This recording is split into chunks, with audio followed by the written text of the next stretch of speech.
Hello, ladies and gentlemen, boys and girls, college football fans across the nation and around the world. This is Tim May with the Tim May Podcast, and joined as usual in the cockpit of this magnificent flying machine by Awesome Ward. You know him as Austin Ward. His call sign is Awesome No. Awesome, welcome again to the Tim May Podcast. It's a pleasure to be here. That's terse. See, I talked to you before we started. I want to be terse today. You know, leaving the parade. I got an interview coming up with Kirk Herbstreit. It's going to be in the stadium on Saturday night. He and Chris Fowler are going to be calling the highlight game of the week, Ohio State versus Penn State. Not quite as big a highlight game as it was looking this time a week ago or this time 2 weeks ago. But nonetheless, it's the next hurdle on Ohio State's race to get back to the college football playoff, which means to get back to the Big Ten championship game, which means to win out the rest of this season. And I think what we saw on Saturday night in Indiana in the rain looked like it was going to blow out of there, but it never did really totally blow out of there. But there was a blowout, and it was Ohio State once again taking care of business against Indiana. I got to ask you, you know, we all made our picks before the game. I think you had a pick. Where did I see it? I think I heard it on Morning Juice or somewhere, but you had them in the 50s, didn't you? I think in that game, Ohio State. What compelled you to pick Ohio State into the 50s? This is the best offense I've ever seen, and I don't know that any defense can stop it. You know, I think I'm with you. Spencer keeps saying that he wants to see Ohio State, Georgia. I think we're going to see that, and then it'll be fascinating to see if the best defense in America, what it can do against one of the most explosive outfits that I have ever seen. And every week they're getting better, and they're doing things they hadn't shown before. And they're, Jeremy Ruckert was an afterthought. And like, well, all right, here you go. Here's the tight end. Here's a couple touchdowns. Like, that's the next element. It's just crazy. So as you said on your podcast here last week, like, Indiana was probably the best defense that they had faced to this point. I think Minnesota's got a solid claim in there as well. And Oregon, they were shorthanded. It's like, it's not like they did this to some nobodies. And they just, I don't know. It's wild to watch the development of this offense. Yeah, and now that they're playing defense, definitely big-time defense, I mean, the challenges are going to be bigger. You know, I posted on Twitter on Sunday of this week of how Ohio State was number one in the country in total offense, number one in scoring, average. I think it's 49.3 points per game, well over 500 yards per game offense, but also how they gave up, 66 points in the first two games to the opponent. And in the last 5 opponents, they've given up 64. And everybody's thinking I'm making a declaration that everything's all well. No, I just stated facts, stats.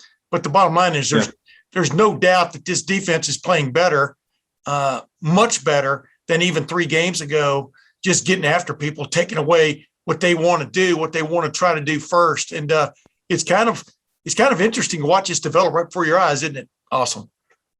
Yeah, and I think, look, there's also a case to be made that Minnesota, despite one aberration that I have no idea how that happened with Bowling Green, they're a pretty darn good team. Yeah. And they're now a real threat to win the Big Ten West. And Oregon, for whatever I might have thought about their offense going to that game, they've turned out to be a pretty solid team as well. So those were 2 teams that were probably not getting the credit that they deserved for early in the year, and while Ohio State was dealing with these, so much inexperience and learning on the job and on the fly and all those cliches. Like, they were young and not potentially ready. And you can tell, I don't care who they played in the last 4 or 5 games. It's unmistakable how much better this team is. In whatever you can't quantify with those numbers that you just used, the fun quotient that they're having, the swagger that they carry themselves, all of it being around this team is dramatically different in a month. And I say this all the time to you and Berm and Spencer, like, if somebody doesn't believe that and they want to wait for Penn State or Michigan State or Michigan, or they don't care until the playoff, that's fine. I'm not going to try and convince you otherwise. I'm just passing along what I see, and what I see and observe and note, and just the general vibe around them has just been a complete turnaround from week 2. Yeah, I was going to say somebody came back at me the other day and said, "Well, what about that first drive that Indiana had?" Wait a minute. You mean to tell me you're going to take what you took away from that game defensively for Ohio State was the first drive Indiana had in that game, and you quit watching after that? I mean, well, too bad for you. You missed a hell of a entertaining football game if you like to watch offense. I'm talking about Ohio State's offense, and that's what Kirk and I get into right now, just like you talked about, just a minute ago. This may be the best offense in Ohio State history by the end of the year. I think you will be able to make that argument if things continue on the upward trend. That doesn't mean they're always going to put up 500 plus yards a game and 50 plus points a game.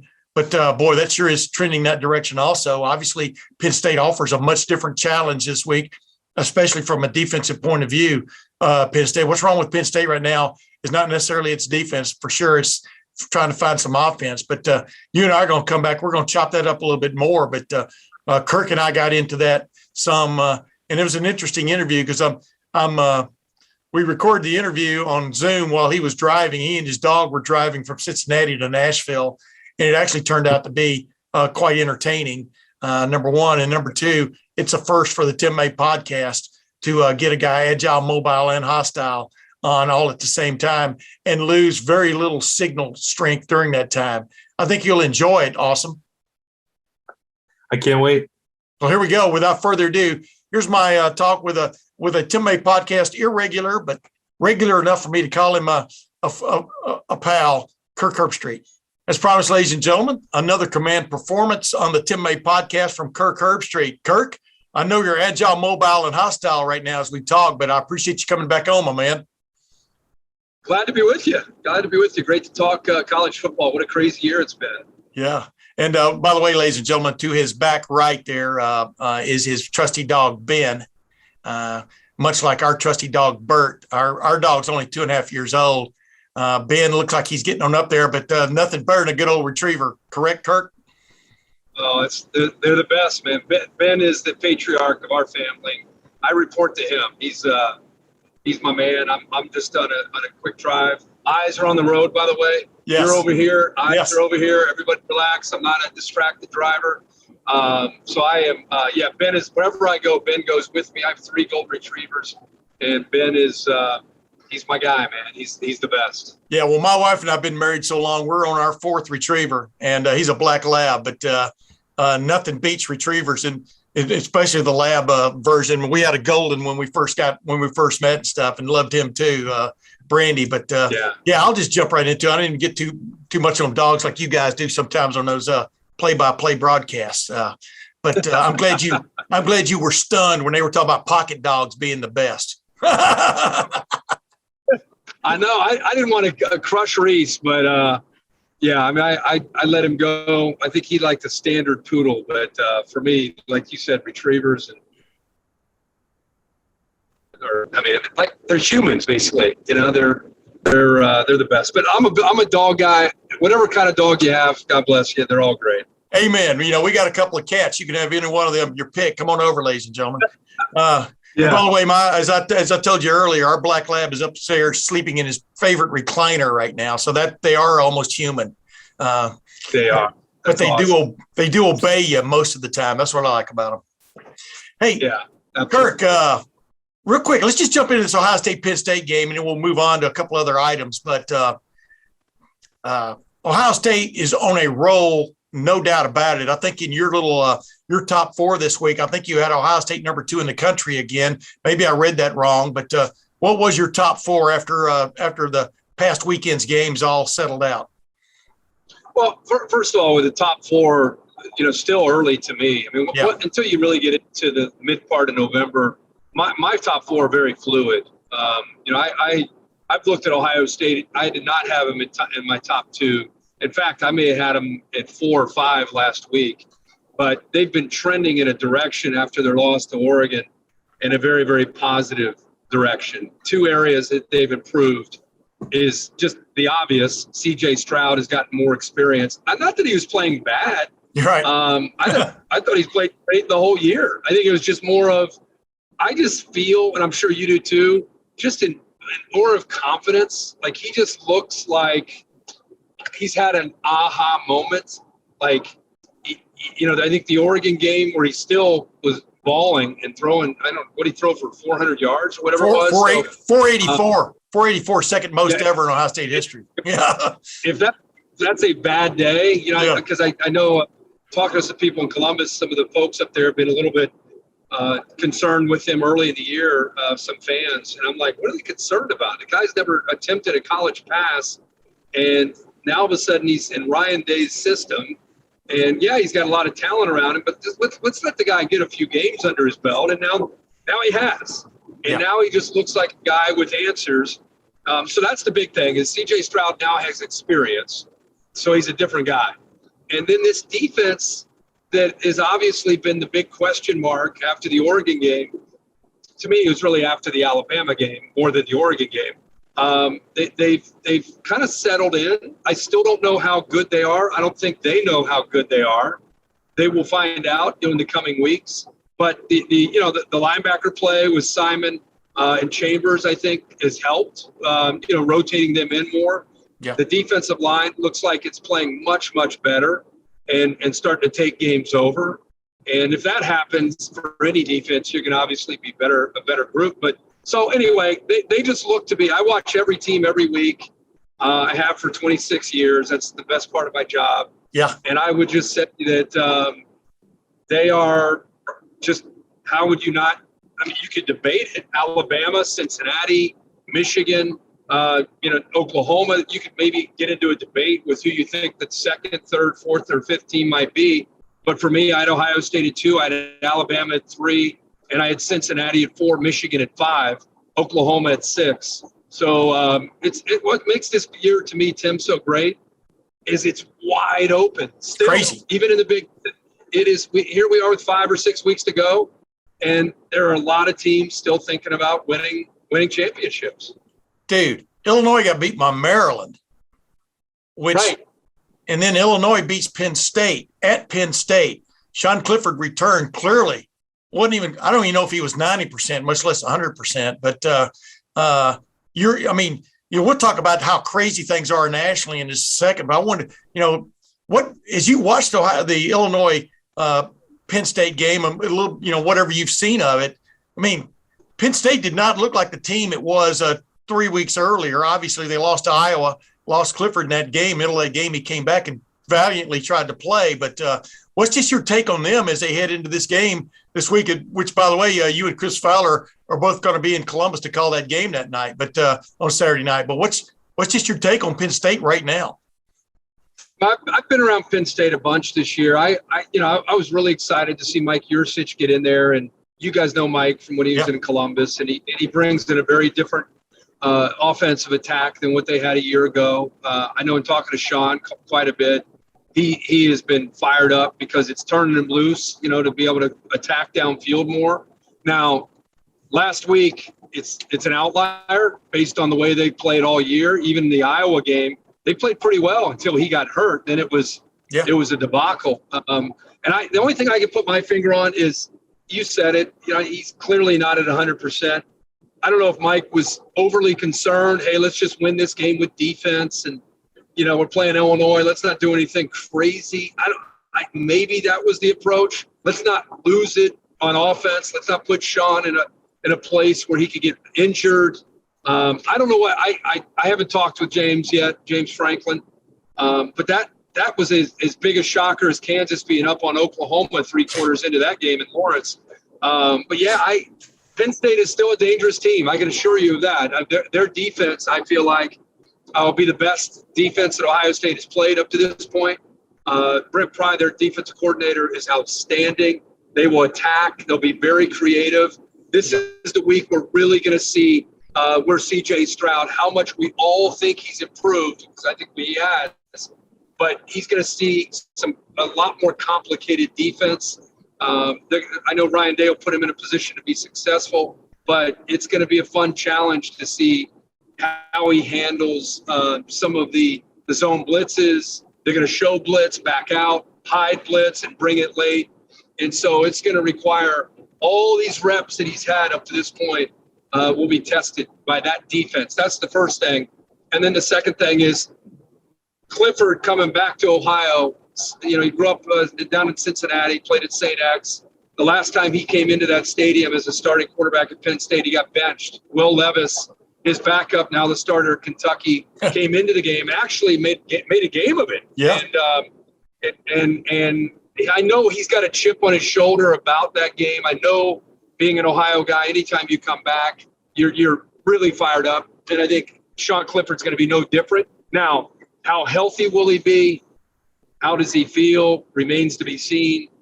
And then I just don't want Ohio State fans or players to be lulled to sleep because Penn State lost to Illinois and Illinois is not any good. Down, you know how this game works. Oh yeah. Teams from one week to the other are very different. And under the lights on national TV on ABC, Penn State's going to come in sky high and anxious to get that bad taste out of their mouth. The last 2 times they've been out, they've lost, you know, to Iowa, Kinnick, and then last week at home to Illinois. Yeah. I mean, yeah, but I'm watching that game, Kirk, and I'm going, wait a minute, these are your best 2-point conversion plays, you know, but the one throwback to Sean Clifford probably might have won that game, but he couldn't get to it and it was a bad throw. But I'm just going, you know what I'm saying? What's up with this rule? This new, I just don't like it. It's like, I think I understand you're trying to hurry up the game. The A&M LSU game from years ago went on for 10 hours. And they just said, okay, we got to figure out a way to end these games. But I'm not a fan of going 2-point play to 2-point play. It's just so unrealistic. Teams only carry a handful of 2-point plays to begin with. I just don't think it's a fair way to determine a football game. I didn't like it at all. I agree 150%. And number 2, it's kind of like when hockey goes to that little 5-minute overtime and they don't settle it, and then they just go to penalty shots. You know, I mean, it's kind of like that little puck just jumped and went right over the goalie's glove, and suddenly you won a game like you won the game 9-0. You know what I mean? I'm with you 100%. I don't like it either, but they had to do something because, you know, like remember when Eli was at Ole Miss in Arkansas, they went 5 or 6 of those things, and those guys were dragging off the field that night. And like you said, Texas A&M LSU, that was crazy. Yeah. So I can understand that, but there's in this society, you got to have a winner and a loser. You know, go ahead. I think the answer is, I think they're on the right track. I think the first 2 overtimes you play it straight up, you know, just let it play. And I think the third overtime, continue to make them start, you know, what is it, the 20, 25? 25-yard line. 25-yard line. Make them start at the 25. And then if you score a touchdown, you got to go for 2. I just think you push that original rule just back to the third overtime. You know, and I think that way you at least still have to earn a chance to get points. I just think going to 2-point plays just a rough way to determine the outcome of a football game. So hopefully that example will help change the rule next year. But you were down on the field, I think, doing some pregame stuff. I remember seeing the video you shot of the I'm not sure if those are fairways or putting greens. It is the Rose Bowl field, because it is always the most immaculate grass you've ever seen. But you were down there when this game was getting settled. I'm talking about Illinois, Penn State. You were still stunned, weren't you? That Illinois was in the game. Go ahead. Yeah. Because I said when I was doing it, I said, man, it's been a crazy day. We've had Oklahoma. I said, Penn State, as I'm speaking to you, they're back and forth with Illinois. And I get upstairs into the booth, and they're in like the 4th overtime. Or no, they're actually just going to overtime. Yeah. Right when I got to the booth, they were just going to overtime because that game was on ABC leading to our game at 3:30, UCLA and Oregon. So I'm thinking, okay, an overtime or 2, Penn State will win. They'll throw it out to us. So we start our broadcast. One of the things I love about my job is while I'm calling the game, I've got a bank of TVs in my booth so I can watch other games as I'm calling the game I'm calling. Yeah. So I'm calling UCLA, Oregon, watching like this, every time there's, a quick chance to check, I'm like looking over, watching every 30 seconds at the Penn State Illinois game. So I'm watching that game, digesting that calling my game. I mean, that's the beauty of it. And I was able to see all the overtimes. I'm sitting there trying to not get mad because what I'm watching is just a debacle. All these 2-point plays. It was just so sloppy. And plus we started our broadcast on ESPN News, and 17 people watching, and I'm like, all right, let's flip over, get that game over with. So we want to go to ABC, and it just kept going and going and going. It was crazy. But yeah, I'm not a fan of that rule. I hope it changes next year. Yeah, we'll see what happens, man. College football up until the last couple of years has been like a glacier, moving very slow. But with global warming, glaciers are moving faster, and so is the NCAA and changing stuff. But I wanted to ask you, well, how would you explain up until now? Because the word I keep using about this football season across the nation and even in the Big Ten, crazy is the word I keep using, because you cannot consider any game, even Georgia. I'm waiting for a team to score 30 points on them and see what happens. I'm not sure a team will. It might be Ohio State in a championship game or something. But how would you explain what you're seeing this year? I mean, you've seen it up close and personal. I love it. I mean, we're coming off a COVID year where we had no fans or very few fans in the stadium. We were all anxious just to get back to tailgating and marching bands and fans in the stadium. Just that alone was going to be exciting.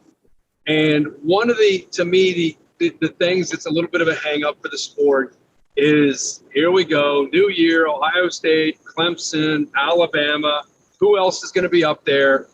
And right away, man, Clemson goes down week 1 to Georgia. They're obviously off the radar. Alabama loses to Texas A&M. Ohio State loses to Oregon. Oklahoma's been on the ropes every week.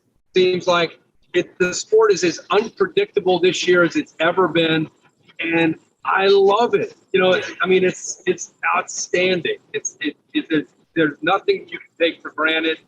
Home stadiums and home field advantages are back.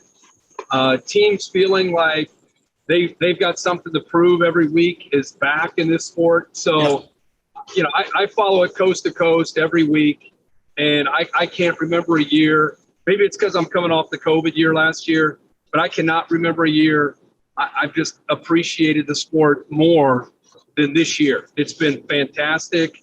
And we still got, whatever it is, another 5 or 6 weeks to go with a lot of surprises. The only thing we know for sure, you touched on Georgia, is that Georgia right now could change. Right now, they're kind of a cut above everybody else. And it's because their defense is so good. And the one thing, Tim, you can appreciate this. I've been around Georgia a lot this year. Sometimes, like that Vrabel Fickle team back in the Silver Bullets, sometimes you get around a team, and it's not just, wow, they got a lot of talented players, or, wow, they got a lot of 5 stars. A lot of teams have talented players. Yeah. Once you get around a team, they love each other. They love their coaches. They love to practice. They're unselfish. They don't care about the NFL. They don't care about name, image, and likeness. All those things maybe are there in their world, but it's not the priority. The priority is whether they're playing Vanderbilt or Alabama, they don't care. They are so excited to go play on a given Saturday. It's genuine. Now, they could get upset, but I've loved being around the team of Georgia because they have that aspect to go along with a lot of NFL players are on that defense, but they're not driven by NFL. They're not driven by individuality, and that's so refreshing and so good to get around an excellent elite team that just wants to play on a Saturday and just wants to beat up whoever they play. So they're a real team. We'll see if they end up, winning out. But for now, that's an easy team to root for. They're fun. Hey, real quick, you just touched on, you can be around a team a little while and pick up on whether they're special or not. Like you just said, doesn't guarantee you're going to win every game. This Ohio State team right now has got something going, man. I think it's because they've played so many guys on defense at the beginning of the year and paid their dues for that. Also went through that ridiculous, overhaul. Took it as I've explained it. Ryan Day demanded the defense come into the garage, put the hood up, an overhaul, go through a major overhaul, including the lead mechanic, which was pretty key to that as much as anything else. Basically putting Matt Barnes in essence in charge. Kerry Combs took a side seat there. Kerry Combs, tough love for him and stuff, but he's endured it. Like he said, he's a team guy. He understands what it's all about, but I've ever since then, there's just something about this team that's been special to me, even after they kind of, won kind of like tough game against Tulsa, but they won going away finally in the end, 41-20. But since that game on, there's been a different feel to this team, and you watching it from sort of afar, do you sense the same kind of feel? My man's moving in here. He's checking things. You know what, Tim? I never heard that analogy about, looking under the hood and changing the head mechanic. And I know you love auto racing. Yeah. I really love that analogy. As you said that, I was just picturing that. And I think that's spot on. And imagine in the indie world how challenging that would be, in the middle of the series to take, a look under the hood and say, okay, you're the lead mechanic and you're out. You're gonna still have a role. You're gonna have a role here, but we're gonna bring in this guy over here, and now he's gonna fix it. So, couple things. Adversity and going through that as a group is either going to divide you or it's going to bring you together. We've seen that in team sports forever. And to me, what we've seen up to this point is they got crushed locally and nationally for how their defense was playing for about 3 weeks. And Ryan Day stood right there. And remember that you were in the room. Yeah. Remember how candid he was, which is very rare to hear a coach say. He held people accountable publicly. Usually it's like, we'll see. We're going to talk about it behind the scenes, but you guys will find out when you find out. He didn't do that. And so that's the first thing, how Ryan Day handled it publicly and how he just called it as it is.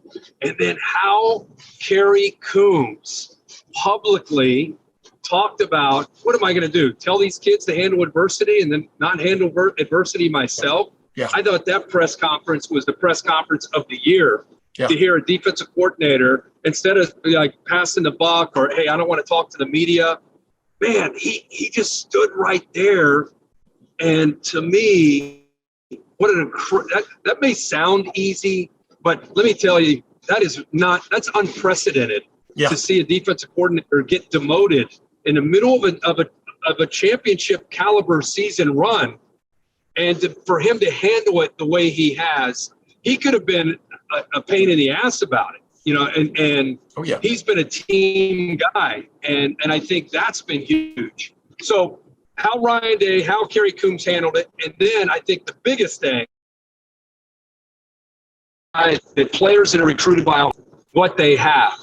And to hear them, or for them to have to hear all that negativity around that program, again, it's either going to get you to point fingers at each other or it's going to get you to come together, like basically screw the world. It's us against everybody. Let's go show these, who we are. And I feel like that's what they've done. Now, the tests will get bigger. The offenses will be more challenging. The stress and the amount of pressure they're going to be playing with will become greater. Maybe they play even better. I don't know. We don't know. We're learning week by week as we watch them. But I think the defensive line, as I said earlier, is playing better. The Williams kid is obviously, along with Haskell Garrett in the middle, that's a heck of a tandem inside now. Yep. I still think the edge pressure needs to become more consistent and more dominant. Ohio State, we've been so spoiled with first Joey Bosa, then Nick and Chase Young, Larry Johnson, is that Chase Hubbard. Just think about the guys that have been through that room. And, that becomes, when you do it for that many years, that becomes the expectation. Yeah. And when it doesn't happen, it's, man, what's wrong with Ohio State's defense kind of thing. And so That room, to me, holds the key to the entire season. If that room can continue to grow and continue to dominate the way they have in recent weeks, then I think we'll be talking about one hell of a story with the Ohio State defense, not just them as a team. But I sense the same stuff you're sensing. I think it's a tight-knit group. I think they're unselfish. They got a lot of superstars on the offensive side that seem to have a very humble approach. And when your superstars have a humble approach, has a way of permeating all the way through the entire roster. And so there's a lot to be excited about. And can't wait to see, they play Penn State Saturday and in the second half of the season. Can't wait to see what they continue to do. Hey, I'm not going to put you on the spot with this question, but because I keep getting asked this question, who's the best receiver I've ever seen at Ohio State? I always say Chris Carter by default, just because he's in the Pro Football Hall of Fame, et cetera, could catch the ball blindfolded with one hand, reaching, back behind him, so to speak. But I had Demetrius Stanley on my podcast last week, and he mentioned Terry Glenn in 95 was as good as he's ever seen there. I agree with that. And they've had all these other guys, Santonio Holmes, right on down the line, just a slew of guys. What sets Chris Olave apart in your opinion? Because I believe he's among the elite that they've ever had there. I wouldn't put necessarily one over the other. What just sets him apart real quick? I think he's as smooth a route runner as I've seen at Ohio State in a long time. Yeah. I think he has intelligence that I think really pays for him. When I watch him, I feel like he's not like a 4-2 guy or a guy that's going to blow you away, with a certain skill set. And he has tremendous skill set. Don't get me wrong. But I just feel like the system, the knowledge, the experience, and the instincts, and then the hands. Yeah. He's just kind of a total package kind of guy. There's just in the last, 4 years. Since Urban got there, the receivers. You're going all the way back to CC, and you got Terry Glenn, you got Joey Galloway. You got so many guys there. But I love watching this guy run his routes. Yeah. I just feel like I think that's what Chris was ahead of his time. Chris Carter, his route running and things he was doing, back in the 80s. Here we are in 2021. And I think Brian Hartline, man, yeah. I know you talk about him locally. I don't know if people realize not just the recruiting that Brian Hartline does, but his knowledge as a player and a recent player and some of the cheat code route running stuff that he teaches his guys, like how to use their eyes and come out of breaks and how to set a guy up and the drill work that they do that then pays off in games. So I think Olave's an unbelievable talent, but I think he's a great example. If you're willing to put work in in this system, and that's a variety of drills. He just adjusts to the ball like he's in practice on a Wednesday. He just catches it, just flips the ball to the ref. Just chill about everything he does. God, I love that kid. I really, really love. I'm so proud of him that he came back this year. He seems to be on a mission. He and Garrett Wilson and Jigba, they all collectively are the best trio of receivers I can assure you in the country. There's nobody close. And, they seem to have a pipeline going, man, with high school talent comes to Ohio State. Brian Hartline works with them. Ryan Day has a system. They got quarterbacks. And every year, Ohio State's up near the top of the country with receiver play. And these three right now are kind of, to me, setting the bar for the whole country. Hey, real quick. I know I say this, but every time I talk to you, man, I love talking about football, and I love talking about football with you. I keep telling everybody, take a snapshot of this Ohio State offense. This is the golden era. This is the golden era of offense at Ohio State. And this may be the best of it all. Leading the nation right now in offense and also in scoring. But you got a TreVeyon Henderson. Oh my goodness. People are talking about him for the Heisman. I don't think he's had as many carries as Eddie George had in one game, so far. But I'm being a little hyperbolic there. But it's crazy the effectiveness he is running with.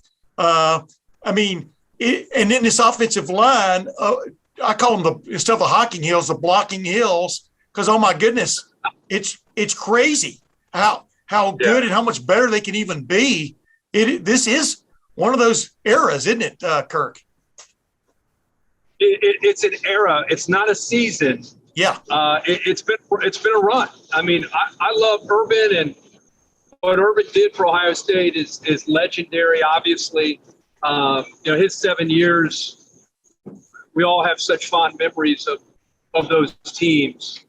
And I love JT Barrett, man. I just love the kid. I love his leadership. Yeah. I think one of the most decorated players in Ohio State history.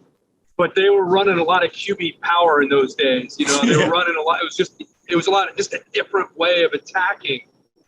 And Ryan Day, let's just take a step back. When Ryan Day, who's never been a head coach, stepped in for those 3 games, I can't remember if it was it 2018? 2018, yeah. Yeah, 2018. And he never had any coaching experience. He steps in for those 3 games. I don't know how many people out there, because they didn't know Ryan Day. Right. How many people would have ever imagined that Ryan Day, a year later, would be handed the keys to become the head coach? And he takes the baton, and if anything, he not only lives up to the lofty expectations that Jim Tressel before Urban, and then Urban Meyer, and then you've got, okay, Ryan Day, you're the guy. If anything, the recruiting is maintained or gone higher, right? Yes. The offensive style with Dwayne Haskins and then Justin Fields and now C.J. Stroud, with the receivers play that they've had, how they attack you. They've attacked in different ways, from Haskins, who didn't have the mobility, but could sling it, to going to Justin Fields, who could be a runner or a thrower, to now going back to C.J. Stroud, who's clearly more comfortable throwing it around. So he's shown an ability to, hey, it's not like this is my system, this is what I do. No. He's adjusting to his talent that he has to work with. And then he's a motivator, man. He's like, see him bouncing around at halftime at Indiana. He's got juice to him. He's got energy that's real. These players clearly love him. I'm just saying, the reason I give you all that is how lucky are we at Ohio State to have Ryan Day as the head coach, the way he represents the university, the way he carries himself, and then the job that he's doing in recruiting and the way these guys play, man. So, hey, they may lose a game or two down the way. I'm just saying the Buckeyes are very, very fortunate to have him. And my point is, I don't know if anybody could have ever predicted that, because nobody knew him. I don't know if he could have predicted it, before he got the opportunity. But here we are 3 years later. This guy is one of the top play callers in the country, one of the top recruiters in the country, one of the top head coaches in the country. And, we as fans are just the beneficiary of having him as the leader of the school, of this football team. So, I just can't say enough good things about him and just the vibe that he kind of carries himself with and the way he does it. So you can tell I'm all in on Ryan Day and not just, again, the guy that he is. I just love guys that can adjust their attack to what they have to work with. And right now he's got an embarrassment of riches. Don't forget Ruckert, the tight end. He's an NFL, probably got to play for 10 or 12 years in the NFL and be like a Mark Andrews for the Ravens kind of guy. Yeah. It's been fun to watch this, and he's probably just warming up. This thing may just be going for a long time with him at the helm. We just don't want to ever lose him or hear any rumors about him going to the NFL to become a head coach or anything like that. I hope he stays at Ohio State for many, many years to come. Hey, with the NIL, man, the NFL has kind of come to college football as opposed to the other way around. You know what I mean? So you got that to deal with. But you're right. The entertainment factor of this current team, or the last several teams from an offensive standpoint is off the charts. You know what I mean? That's what I mean, you're entertained no matter what happens in the game. These guys can strike like lightning. You know, they can struggle down the field, 11-play drive. The next time they get the ball back, 5 plays, one of them's an incomplete pass, and boom, they're in the end zone.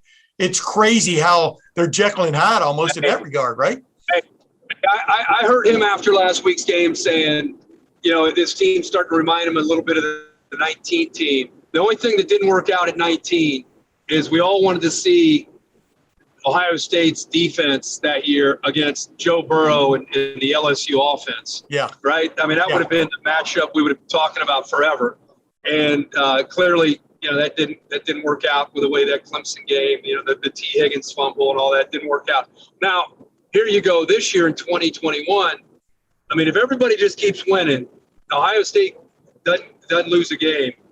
If they get into the playoff, can you imagine the Ohio State offense instead of their defense? It's the Ohio State offense against that Georgia defense. Yeah. How much fun that would be to watch, that firepower on the Ohio State offense against the firepower on that Georgia defense. Man, that would be unbelievable. Now, we got a long way to go to get there. Yeah. But that would be when he said that, it made me think about that 2019 season and how close we got that matchup between Burrow going up against his former team and Damon Arnett on one side, Jeffrey Okudah on the other, Chase Young. That would have been a matchup for the ages. Maybe we'll get it this year with the Bucs offense against Georgia's D. Hey, well, all I can say is you're driving right now and you got your mind, you know, you're thinking about what's at the end of the line there, but you're also got your eyes on the road. You haven't hit anything yet. So that's what Ohio State has to do. You're right. Real quick before you go, is Michigan a surprise to you? Is Michigan, you know, has it come out of the doldrums? I mean, just your take right now, halfway through this season? Obviously, we're going to learn a lot about Michigan on Saturday against equally unbeaten Michigan State. But what's your take? Michigan State, to me, Michigan State has been the surprise. Yeah. Mel Tucker, the former Ohio State defensive back coach, going through the transfer portal to bring in Kenneth Walker. You know, he's got a quarterback that's playing really well. That's been a pleasant surprise to see Michigan State playing, and now they get the Wolverines at home. We'll see who ends up winning that. Michigan, I don't want to say they've been a surprise that they're unbeaten. It's been a surprise how well they've played and how much confidence that they're playing with. Remember that year when it didn't work out for them, but that year, I think it was 16 where they were talking about we're on the revenge tour, and, you know, that was a very good team. Yeah. And, obviously Ohio State ended up beating them, and they lost, you know, a game before that as well. But it's kind of that kind of team. This thing's picking up momentum. They're getting confident. Aiden Hutchinson's kind of driving the bus, number 97. He's the guy they're feeding off of his energy. And, this week is when we really find out. On the road, rivalry game, Michigan State. This is the week we find out about not just Michigan, if they're real, but the quarterback. We know they can play defense. Yeah. We know that they can run the ball.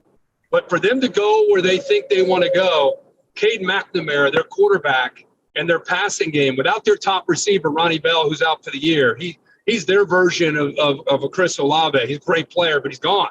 Yeah. So can they throw the ball well enough in these bigger games and be as efficient as they have been? They're not turning it over. They're creating turnovers.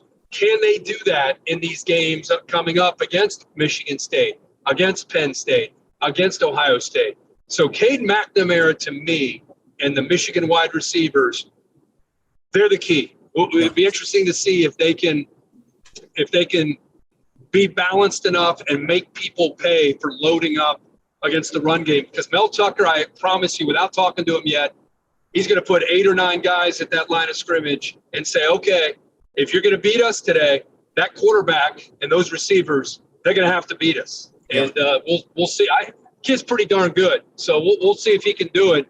But it's been fun to watch. I'm a big proponent of Ohio State and Michigan winning as many games as they can. And may the best team win in late November. I love when it's like that. Yeah. And we'll see if we get that in 2021. I hope we do. Yeah, that's the great thing about this season. You got Alabama and Georgia kind of on a collision course. They wouldn't play to the championship game, SEC. You've got Ohio State and Michigan on a collision course. If they can stay the course, like you're talking about. I mean, it is crazy. That's why, as crazy as this season is, there's still some tradition going on in there. You know what I mean? It's like, when I was growing up in the 60s watching Alabama and Georgia, Vince Dooley, Georgia upsets Alabama the first game in 1965 and, ruins my days. As I told everybody, that's the last time I ever cried, though, when Alabama lost a football game. But Alabama ends up winning the national championship at the end of the year because they decided to vote on the championship at the end. That was just the wire service polls instead of before the bowl games. And I think this is so cool. This is like a great mix of the new about college football and the old, right? Yeah, and speaking of tradition, Ohio State has Michigan. Alabama potentially has Georgia, but you know this better than anybody. Yeah. Alabama's got Auburn at Jordan-Hare. Yeah. And Auburn has a recipe, and with Brian Harsin, their new coach coming over from Boise State, his style of offense. Don't forget Alabama, who's having some issues right now on defense. Yeah. That game against Auburn on the road could be tricky. Because if Bama slips up one more time, they're obviously out. And Cincinnati, if you're a Bearcats fan, they look great right now. The rankings come out November 2nd, the college football playoff rankings. But let's be honest, if Alabama wins out, Alabama and Georgia are probably both in. Yeah. If whoever comes to the Big Ten as the champs in, there's 3 teams. Now you got a debate between a Big 12 champ, if it's undefeated Oklahoma. You got Cincinnati maybe out there, and maybe Oregon could be out there if they're 12-1. If you're an Ohio State fan, you need Oregon just to be sure. You want Oregon to lose. You don't want to get into that, well, we beat Ohio State kind of thing. So if you're an Ohio State fan, you want to see Oregon slip up. But it's just so much still that can happen. That's what makes it so great. Hey, Kirk, I'm going to let you go, man. But just real quick, you and Chris are calling the game on Saturday night in Ohio Stadium. I think you're as objective as anybody out there. How do you divorce yourself when you walk into that stadium? Maybe even see the rotunda before you're walking in and stuff. How do you divorce yourself from what you have blood, sweat, and tears left on that football field down below you, even though it's like 15 feet lower than it used to be. But how do you divorce yourself from just what you laid on the line for that university and that team, and then calling the game? Or do you not, because that's one of the reasons you're probably sitting where you are right now was just the background you got and stuff. But how do you deal with those emotions every time you show up? Well, that's what it is, emotions, because it's not just blood, sweat, and tears on that field. I am an emotional Ohio State fan in every way, every aspect still. And so, Monday, Tuesday, Wednesday, Thursday, Friday, Saturday afternoon. Saturday is the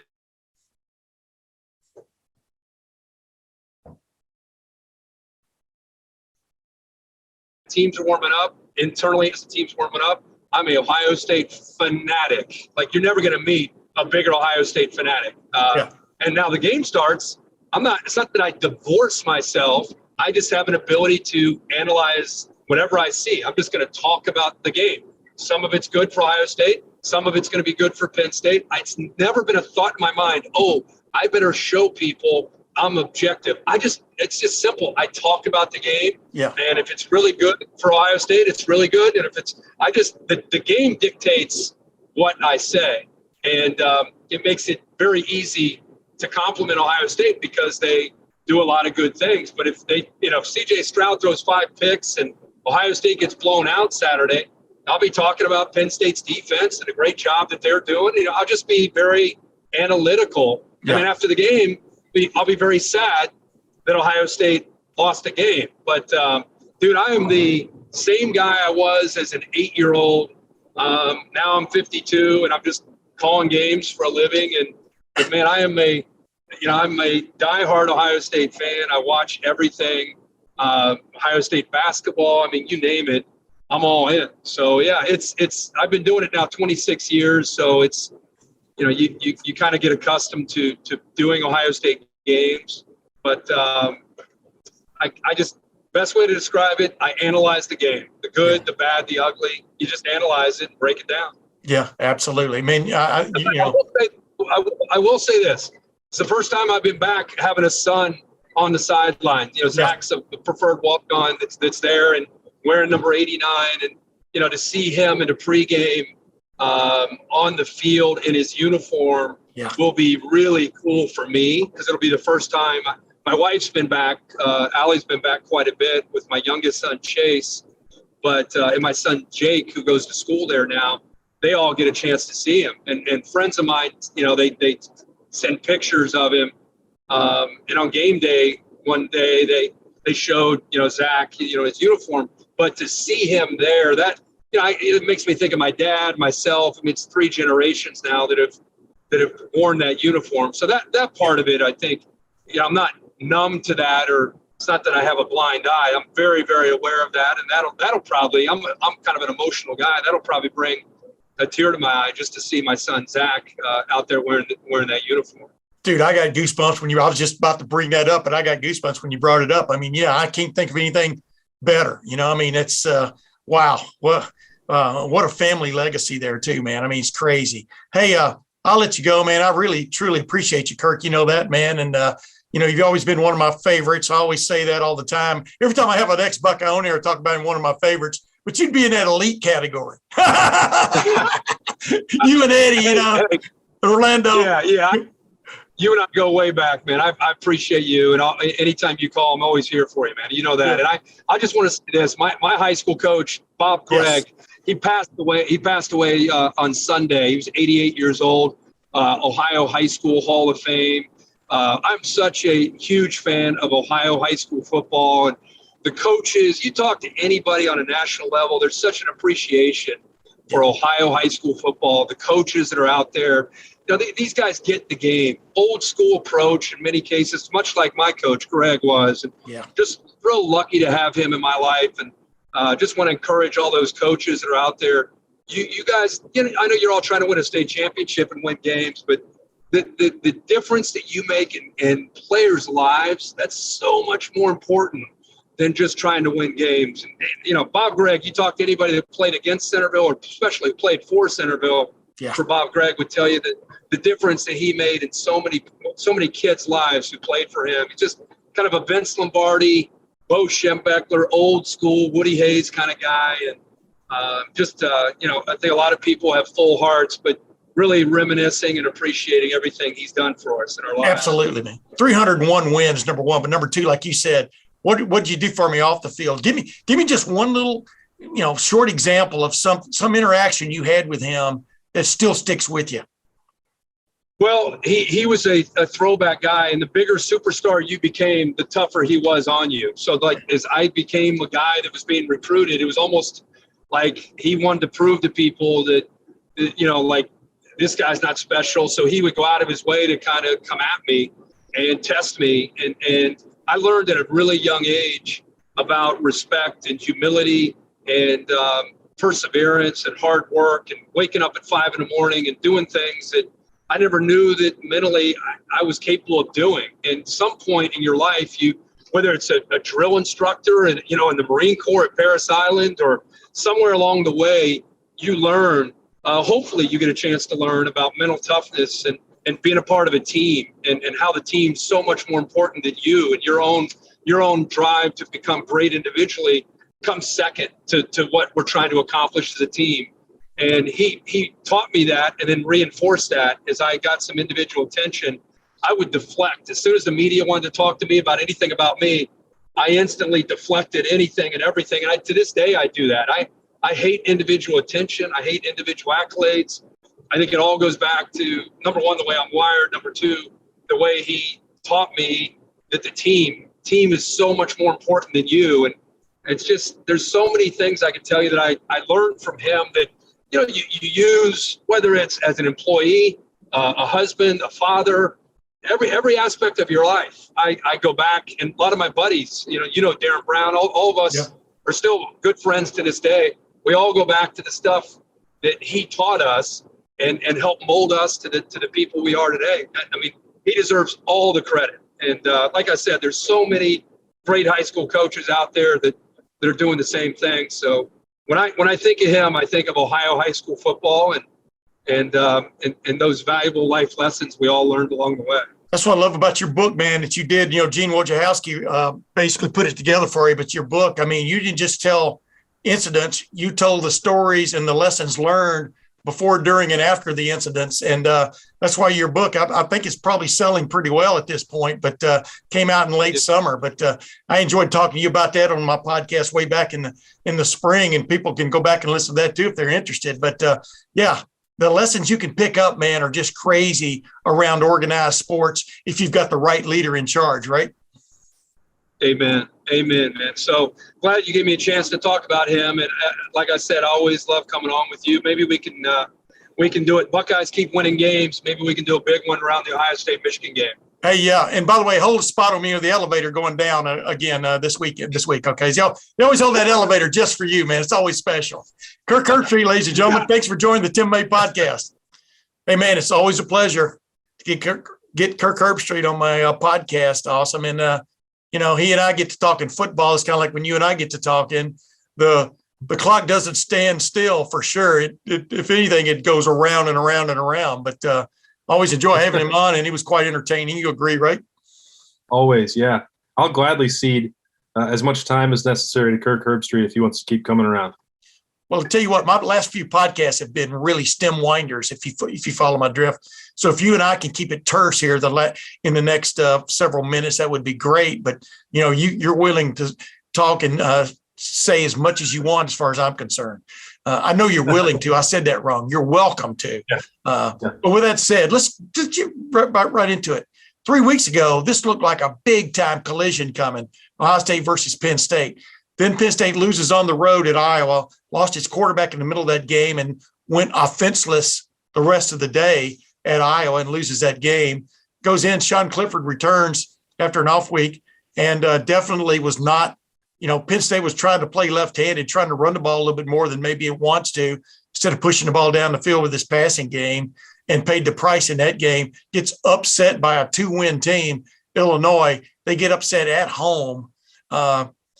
What's your general feeling right now early in this week as we look forward to Saturday night about what's coming Saturday night? Well, I don't know. It depends on if James Franklin wants to coach Penn State this week or if he's more worried about the rosters in Los Angeles or Baton Rouge. I mean, wow. I think that there's part of these struggles that are going on for Penn State that lay at his feet. And it's not the first time I've said that about James Franklin, but it's not a secret either that he's been desirous of leaving that place. And now the opportunity, there's 2 big jobs out there that would both merit his attention and his desire to leave. And, you know, I didn't think that Penn State, as talented as they are compared to everybody else in the Big Ten except Ohio State, was really ever going to pose that significant of a threat. I didn't believe in Sean Clifford that much before he was hurt. Certainly, you know, I don't have any way to be proven right or wrong about this now, so it doesn't make a lot of sense to even say it. But, I mean, the way he is physically right now would have no chance against Ohio State, in my opinion. The defense, they've played some encouraging games, but you mentioned this earlier and you were talking with Kirk, like the fact that Illinois can just go out there and they didn't punch in drives, but like, you know what, we don't see anything at defensive tackle or up front that can slow down this running attack. That's just what we're going to do. Yeah. And their passing game was obviously limited, but I don't care how many times you run it. Like the fact that Penn State would know without a doubt that Illinois was going to run it over and over and over 60 plus times, and then to still give up well over 300 yards rushing, that's a problem because guess what? Yeah. The best offensive line in America is on tap on Saturday night. TreVeyon Henderson is as fresh as can be because he still only had 9 rushing attempts at Indiana and has only had 1 Big Ten game this season with double-digit carries. He's fresh. So that's not even with it getting into C.J. Stroud in the passing. And Mayan Williams. Do not discount Mayan Williams, what he brought, but you're exactly right. Go ahead. Yeah. Evan Pryor. I mean, any of them. Yeah. Those guys have to absolutely be licking their chops. Yeah. You know, when you agree with somebody, it doesn't make for much of a conversation. And I agree with you 100%. And awesome. It's not just that, but I got quiet because I sometimes scream too much. I get excited. I just, when I see Ohio State all of a sudden getting a huddle there on that first drive, number one, they came out, ran the ball, didn't give Indiana. I'm talking about Indiana the other night. Didn't give Indiana a chance to even line up defensively.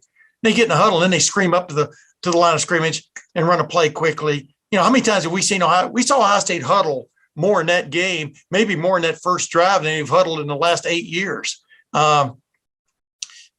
It's just every week there's something new that Ryan Day and Kevin Wilson and these guys are throwing out there. They already have probably the most talented roster offensively in the Big Ten, but they are enhancing it with scheme. And, who knows what's coming this week? Like you just said, we've talked about this on my podcast before. If they wanted to be an over-the-road, plow-the-road running football team, they have the depth at running back. They did have a tailback a couple of times, earlier this year when they lined up in the eye. But they have the ability to do that against somebody and throw the ball 5 times. You know what I mean? They really do. And yet they have this ridiculous passing attack that you saw enhancements to even the other night. And C.J. Stroud is just getting better and better. Yes. Who did they play? They played Indiana. Indiana had 2 wins going into that game. But they beat the hell out of Indiana, which had problems, obviously, offensively at quarterback and other places. And on defense, we're missing probably their 2 best corners. But they beat that team worse than they were supposed to beat that team. That's what people should be taking away from this. You agree?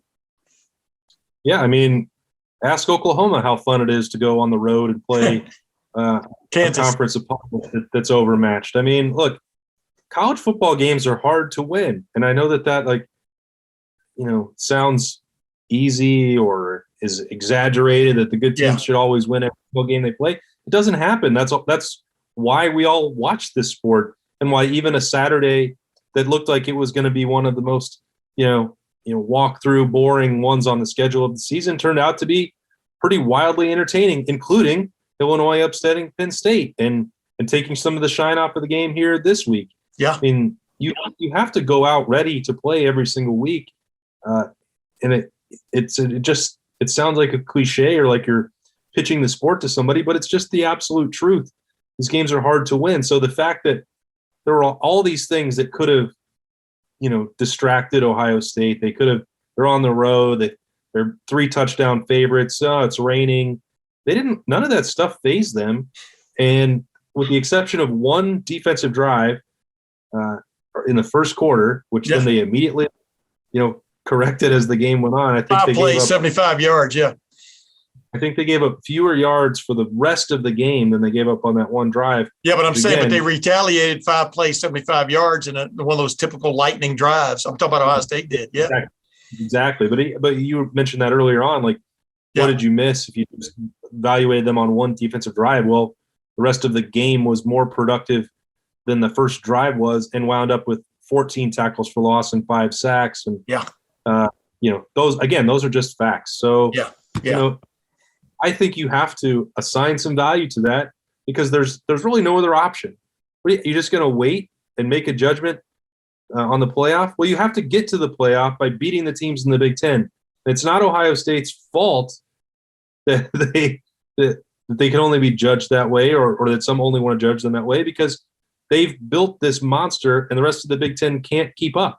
Yeah, that's exactly it. I mean, Ohio State has to go off the road into the ditch and flip over a few times, really, the next several games. I mean, I think Michigan State has definitely improved. I think Nebraska, they're going to be, it's going to be their last shot to really maybe in the Scott Frost era to prove it can beat a team. You know what I mean? There are all these challenges that are coming, but Ohio State will have to help those teams. The Michigan State game this week is going to be quite the harbinger, I do believe, on what could be coming at the end of the year. Because, of course, Ohio State plays Michigan State and Michigan back-to-back, one in Ohio Stadium and the game at Michigan. And, those are going to prove to be real real, I don't know, bellwethers, I think, for this Ohio State team, how it handles that. But like you just said, like we said in August, Ohio State's going to be the best team on the field each Saturday when it shows up the rest of this year. Is going to have to beat itself. And it's looking more and more like it's got a quarterback that's championship caliber and a defense that's growing right in front of your eyes. I mean, there's no doubt about the progress. I think that the last part of what you said there is what's important. The stats that we talked about defensively for Ohio State that improved as the game went on. Tyvis Powell said something a few weeks ago that really resonated. It was in maybe it wasn't even publicly, maybe it was in just a text that people react to those first quarters and that they might look slow. Or he said, whatever happens on the first drive or even at the end of the first quarter, it doesn't matter to him. There's lots of sweeping judgments, and that's the way that fandom works. That's the way that analysis works in the media. You're going to react to what you see, and what you see is the first quarter. Yeah. And to him, from a player's perspective, he said he understands it. Unless it's truly terrible, you just write the first quarter off because that's when you're making adjustments. You're feeling out the opponent. A lot of what the offense is doing is scripted. And then once you get into the game, then the things start really getting more interesting. And what happened for Ohio State after 7-7? They scored the next 47 points in the game. So, that's I think that's important to keep in mind, because the same is also true, I think, on a larger scale for the way that this Ohio State team has grown, particularly on defense from week 1 or week 2. There was a lot of feeling out. Now, obviously it counted. They lost those games. I'm not erasing them from the record. And you don't get to erase the score in the first quarter either. It all counts towards what you're working on. But, they were playing a lot of guys because they were trying to figure out who needed to be on the field. They were doing some things schematically that didn't really fit. All those things, that was the early feeling out process. Yeah. And it did put them in a hole where they can't lose again. But, man, when we sat there on whatever that was, September 11th, and said, you can either be the 2018 Buckeyes or the 2014 Buckeyes, they obviously have to prove it for 5-6 games now. But the curve for this team, I think they're even on a more exponential growth curve than that team was that won the title. And here's the other thing that they've got going for them right now. TreVeyon Henderson was coming along. Obviously, that big play against Minnesota, everybody remembers the little burst he had on that flip left. But now they look so much more potent offensively and competent in what they can do running the ball. I mean, just lining up and blowing people up, running the ball.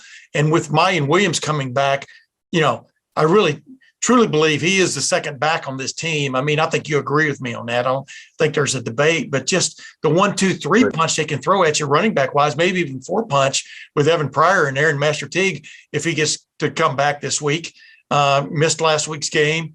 I thought one of their big concerns would be picking up the blitz that was coming, the blitzes that were going to be coming from Indiana with Master Teague maybe not available for maybe some of those plays. Well, number one, they were running plays so fast. I think Indiana blitzed only 3 times of the first 7 or 8 plays Ohio State ran from scrimmage because Ohio State was running their plays so fast. It was crazy. You're just seeing additional things added or come online, maybe is a better part about it. But the way TreVeyon Henderson is running right now, if they did give him the ball 25 times a game and he could handle that, wow, we'd be looking at one of the great rushing years in Ohio State history. But they don't have to do that. They don't have to throw a freshman to the wolves, to the combine machine. They can just keep mixing it up, and it's really astounding how good they could be on offense, isn't it? Well, yeah, because we mentioned Jeremy Ruckert, and Kate Stover had a nice little catch and run on Saturday night. So you added in the tight end. But the other part is the most obvious one that can still be added to this offense, which is, as you said, letting TreVeyon Henderson, when you get into a big game, letting him work and build up that lather and get rolling the way all running backs want to do with a rhythm and a heavy workload. I mean, it's crazy how few touches he's had in Big Ten games. Yeah. Starting with that one you mentioned, it was just 3 against Minnesota. Only double digits, I believe, against Maryland at 16. 16 carries against that. Every other one has been fewer than 10. That's a lot of a lot of tread left on the tires and a lot more that teams just haven't even seen from him. Everybody knows how dangerous he is because he's turning that limited amount of touches, which I think Spencer told me, and I'd have to double check, the stats on Monday hadn't been fully updated. Fewer than 100 touches and 14 touchdowns already. Yeah. Like, it's absolutely mind-blowing to think about what he's doing. Well, yeah, and man, they get him out there on the edge or out there sort of like left or right on a screen when you've like now circumvented the defensive line, and now he's one-on-one. He's getting, that one touchdown he had on the screen, catch and run. Oh, my goodness. I mean, not only did he make a couple of good moves and run through maybe an arm tackle, but the blocks he got from his comrades were just out of sight, and just all these little wrinkles they keep adding every week that just have got to send defensive coordinators into a tizzy as they prep, But then, Ryan Day. I know Ryan Day a little bit. Does he have the disposition to line up and run the ball 60, 50 or 60 times total against a Penn State on Saturday night? Do you, I mean, he's got these other toys he wants to play with, right? I mean, but they could have an Illinois game plan on Saturday night against Penn State, and I think be quite effective, as you just touched on. Do you remember the buildup to the 2019 showdown with Penn State? Yeah. What was everybody asking about, harping on, talking about all week? Ooh, this Penn State rush defense. It's the best in America. I don't know if anyone can run on it. Boy, that's going to be a real test for Ohio State. I think, was it 8 or 9? 9 straight plays, I'm going to say. Yeah. Drive right down the field, no passes completed, 9 rushing touchdowns, 9 rushes into the end zone. And it was like, that's the competitive side that we've talked about on Ryan Day, that like 6 days of the week, he's just this pretty low-key, cool, casual guy. But all that stuff, it comes out on Saturday. And you saw him dancing around, the head bob and going before on kickoff on Saturday. Yeah. It's like, you thought Penn State's rush defense was good? Watch this. And that trickles down to the whole team. Yeah. I mean, that was that you just stood there and like, wait a minute, they didn't even complete a pass on that drive. They just ran it right down Penn State's throat. Like, all right, well, that's going to be it for the Nittany Lions because they just sent that message that they're going to dominate this game. So could they do that? Yeah, absolutely. I think that they could. Yeah. Northwestern, the Big Ten championship game last year, second half, after he figured out, that's the Trey Sermon that transferred from Oklahoma that we thought he was. And we don't have Chris Olave. Bam. We saw it before he did, and it was interesting. But yes, you're exactly right. And boy, the emotion he brought to bear there in that big team huddle after pregame warmups, I don't think I've ever seen that from him on the field in that regard. I don't necessarily always watch those, but it's usually like Luke Whippler. This year's been Luke Whippler or some other player doing that.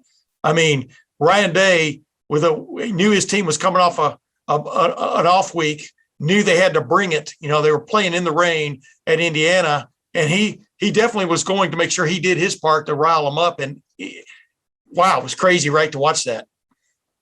That was one reason why I asked him about just the mood of the team after the game, because we were down there for warm-ups. I wasn't down there when Ryan Day was doing that dance, but we all saw it.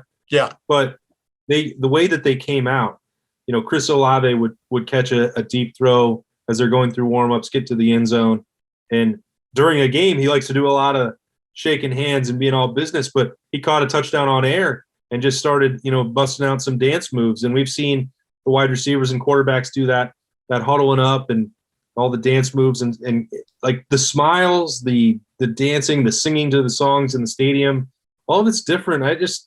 When I was talking about that earlier, how different the mood around the team is, that's what I'm talking about, really. Before kickoff, kind of what the mindset of that team is. And I knew from watching them, there was no way they were going to lose to Indiana. I thought there was no chance because of how confident they looked. And that really wasn't the way that they went through warmups in week 2 against Oregon. Yeah. And this is not an excuse or any of that, but remember, that was the first time that some of these people had even been in the horseshoe, certainly with fans. The whole deal of going to the Blackwell and team walk and skull session, like, I'm sure that for these guys that were inexperienced, that was overwhelming for them. Like, they're having to learn how to do a pregame, and then you have to play Oregon because their opener was on the road. Again, that's not to make an excuse for them. That was just the reality of it. Yeah. And I don't know whether that bothered them or not, but when you watch them at, like, whatever that was, 11:30 on that Saturday morning compared to the way they were walking around at 6 o'clock on Saturday night, it couldn't be more different. Yeah, agreed. 100%. Hey, last thing. The bad thing about Illinois beating a Penn State for Big Ten fans is does the league lose a lot of luster? Team going from 7 to 20, and I could see justifiably taking that team from 7 to 20 was his second loss. People go, well, Alabama lost at Texas A&M. Well, Texas A&M had 2 losses going into that game.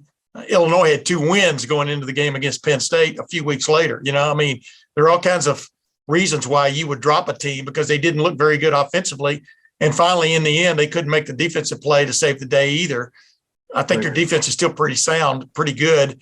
I agree with you how you sized it up a minute ago, but this is the cannibalization of a conference, right? As it goes on and on, you've got all these teams sitting up there in the top 10, and it's not going to end up that way. What's your crystal ball holding right now? Because I think the next big shooter drop is Michigan or Michigan State, obviously, this weekend. What's your crystal ball showing? Is it showing an unbeaten Michigan hosting a 1-loss Ohio State in 4 or 5 weeks? It is not. In fact, I think Michigan will lose to Michigan State this week. And I think Michigan State is closer to the most complete team to give Ohio State a challenge than anybody else. And I thought that 2 weeks ago during the off week, and then watched them kind of struggle against the same Indiana team. And it's not a knock on the Spartans because of all the things that I also said about how hard college football is. Like, they went on the road and they had, weren't clicking on all cylinders, found a way to get a win. And that's meaningful for Mel Tucker and that team. Like, I think they have solid players, and I think from what they've shown, they're very well coached.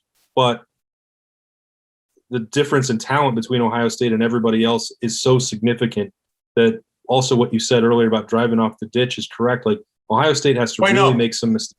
Not just driving off into the ditch, but then flip it. But go ahead. Flip it a couple of times. Like, that part I think is true just because the talent assembled is just different. But I think that Michigan State is a very good team. I am not as convinced still about Michigan. I know they wound up with a nice margin of victory against Northwestern. I have a lot of concerns about them offensively, especially at quarterback. Penn State, like the East, those teams we pay closer attention to. Yeah, I don't know that any of them can stay within 14 points of Ohio State.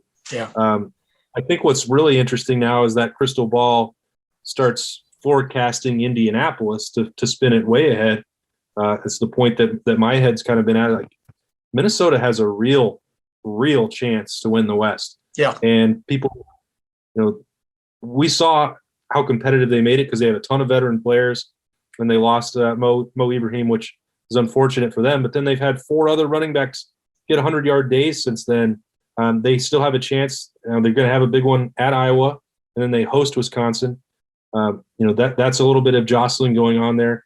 Whatever happened against Bowling Green, I didn't see that whole game, and I can't believe the score still. But it doesn't affect them in the Big Ten race, and they are solidly in position to win it. And that's a veteran defense. They threw some stuff at C.J. Stroud in that first start, made it tough. I don't think that they could compete with them indoors in December when you get on that fast track for Ohio State. But I'm starting to think that crystal ball now has an Ohio State-Minnesota rematch. Wow. Yeah. Yeah. I'm starting to feel that way also. By the way, you're not young enough. You're not old enough to remember this, but when Northwestern got beat by Miami of Ohio way back when, and he came back and won the Big Ten championship way back in the mid-'90s. I think Pat Fitzgerald was playing linebacker then there. But he's involved heavily with that. Occasionally you get these games like Kansas, Oklahoma the other day, Illinois, Penn State. They just come out of the blue, and that's where your great players, have to carry you. They have to make the plays that make the difference. And I think, like you said, the more great players you've got on your roster, like Ohio State does, that's when they come to the rescue, usually. And, so yeah, I'm with you, man. I'm just intrigued by the West Division, more intrigued by the West Division than I am the East right now, because I think it's going to play out exactly as you just said. Obviously playing at Michigan is going to be a tall order for this Ohio State team. It will be, no matter what, it will still be a measuring stick for both programs again. But like you said, don't put the cart before the horse. I'm running out of cliches here, so I'm going to end it. But I wanted to ask you. And that part is important to remember, though, Tim, as you said, the next one is big. Yeah. Because any team can get it right and it can click and all the things, whatever it is, motivation. They're talented. Penn State is good. I'm not doubting that whatsoever. They are probably the second most talented team in this league, but the pieces don't fit all that well together. But they only have to one time. Yeah. And Ohio State has lost to worse teams. Thinking of the Purdue and Iowa games, obviously, that cost them in the national title race. Worse teams in Penn State can jump up and have one really good day against you. So that part, as you said with the cliche, you can't overlook Penn State by any stretch of the imagination. Yeah, agreed. Hey, we'll go here next week because I'm running out of time. Actually, we could talk forever because it's unlimited. It's on the internet. But and we'll forecast where we think James Franklin's going to end up. I still say USC, but I could be wrong. But he'll have to answer that, to his team at a later date. But hey, awesome. Thanks once again for joining the Tim May podcast, man. Have you gotten the water out of your ears yet from Saturday night? It was really comfortable in the press box, but dude, we'll check with Berm. He will tell you every time he sees you this week. Probably he was checking the forecast. He's always concerned about the forecast. Yes. Starts looking at the next week, like on Sunday, the game. He didn't have any rain gear because it wasn't supposed to start until midnight. It said 0%. In fact, it was like 5:30, and we're standing down there waiting for the team to arrive, and it still said 0%. Yeah. It was about to start raining, and it was saying 0% while it rained the whole game. It's kind of like having a leaky roof. You know what I mean? You think you got it covered, but you don't. God bless us, man, for getting into sports writing, the sports writing fields. Because I went to the Virginia Tech at Notre Dame game 2 years ago during one of the Ohio State off weeks. The same year I went to the Alabama Texas A&M game, and I'm sitting out there, and it's 30, I think it's 32, 33 degrees. It was snowing off and on, and then the sun would come out, and then it would snow again, and then the sun would come out, and I'm freezing. My feet are freezing. I'm with a buddy of mine, and I'm just going. I went to go to the bathroom. It took me almost the entire second quarter to wait in line to go to the bathroom. I was going to get something to drink, but the line was out. I just go, thank you, Lord, for steering me toward becoming a sports writer where I don't have those problems. And you kind of get an idea why more and more it looks like people are going, I think I'll just watch this one on my big screen at home, right? That's right. Hey, those fans are a hell of a lot tougher than us, and I'll give them credit. Well, I'll tell you what, man, the place looked packed the other night, or the full capacity at Indiana, middle of the second quarter. Oh my goodness, it looked like they were playing Ball State. I mean, it was like people had gone home; they'd seen enough. I think Ohio State was on its way to scoring 37 points in the second quarter. Wow, what a downpour, right? They started leaving after the safety, which I think made it 23-7. Yeah, and they're like, "All right, we know how this is ending. The weather's terrible.